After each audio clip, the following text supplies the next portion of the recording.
Hello বন্ধুরা, আজ আমি চলে এসেছি সেলুনে চুল কাটার জন্য। আর আজকে চুল কাটা তার একটা বিশেষ রিজন আছে, কারণ কয়েকদিন পরেই আমার মামার বিয়ে। তাই একটু নিজেকে সুন্দর দেখাতে হবে সবার কাছে, আর যাতে হিরো হিরো লাগে, তাই চলে এলাম সেলুনে চুল কাটার জন্য। আর পাশেই একজন চুল কাটা হচ্ছে, সেটা আমি তাকিয়ে তাকিয়ে দেখছি।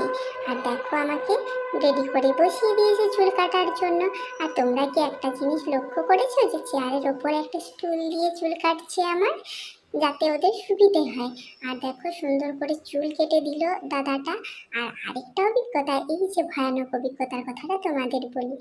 ছোট ছোট এই যে কানের পাশের চুলগুলো যখন কাটে কত ব্যথা হয় বলো তো। তোমাদের কি এরকম ছোটবেলায় ব্যথা হতো বা ব্যথা হয়? তোমরা আমাকে নিশ্চয়ই জানিও।